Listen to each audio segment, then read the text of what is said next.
Shoe Dog by Phil Knight. Book summary, 1962.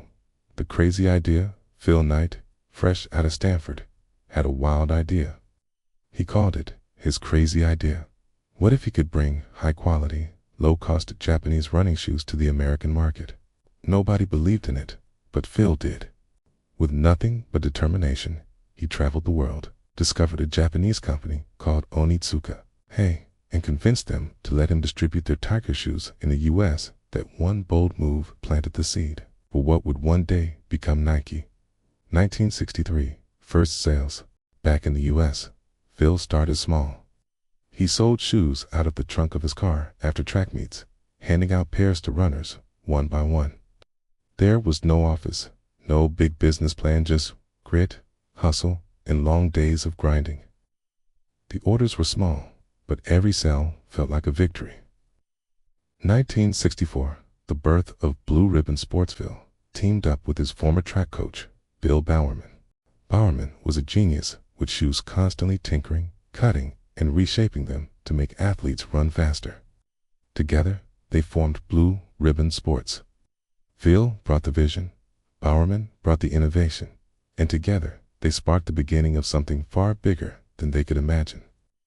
1965, the struggle grows, but growth brought new problems. Phil lived constantly on the edge of collapse. The banks didn't trust him, Onitsuka pushed him, and every dollar went right back into ordering more shoes. At times, he had nothing left to pay himself. Still, he pressed forward, holding tightly to his crazy idea. 1966, first store opens. Blue Ribbon Sports opened its very first retail store in Santa Monica, California. It wasn't much, small, scrappy, and far from glamorous, but it became more than just a store. It was a hub for runners, a place where the love of the sport connected a growing community. 1967, rapid expansion. Sales picked up fast. Too fast. The company was growing beyond what Phil and his tiny team could handle. Orders poured in, but so did problems. Money was always short, deadlines always tight, and Onitsuka's demands grew heavier. Growth wasn't smooth. It was messy, chaotic, and terrifying. 1971, the swoosh is born when the relationship with Onitsuka collapsed. Phil faced his biggest risk yet. To survive, he had to launch his own brand.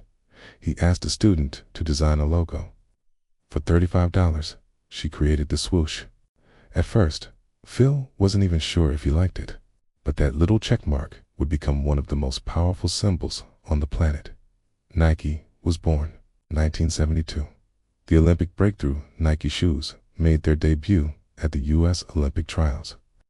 Runners laced them up, and suddenly, the brand had credibility. Nike wasn't just another shoe company anymore.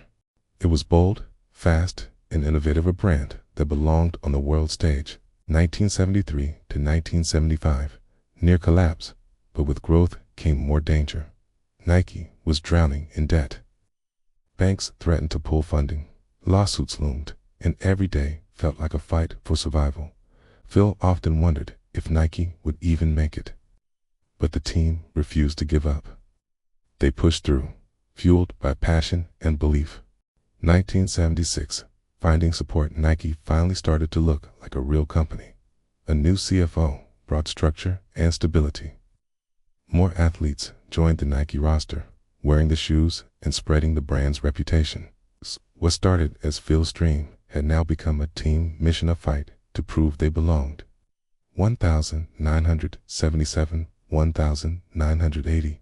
Against all odds, the battles didn't stop. Competitors like Adidas and Puma tried to crush Nike, and the U.S. government piled on with legal pressure over import rules. But Nike fought back with innovation and sheer determination. By 1980, Nike went public. The company that began in the trunk of a car had become a global powerhouse. Overnight, Phil Knight and his scrappy band of believers became millionaires. Reflection. The true meaning of Shoe Dog. Phil Knight ends his memoir with a reflection. Being a shoe dog isn't about money. It's about passion. It's about obsession. It's about pouring yourself into something you believe in. no matter how crazy it seems. Nike was never built on perfection, it was built on persistence. His message is simple: don't play it safe. If you believe in something, chase it with everything you have. Where's Phil Knight now?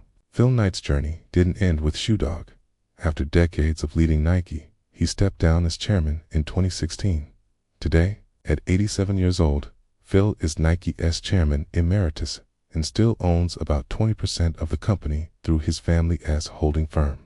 With a fortune of over $30 billion, he's among the richest people in the world.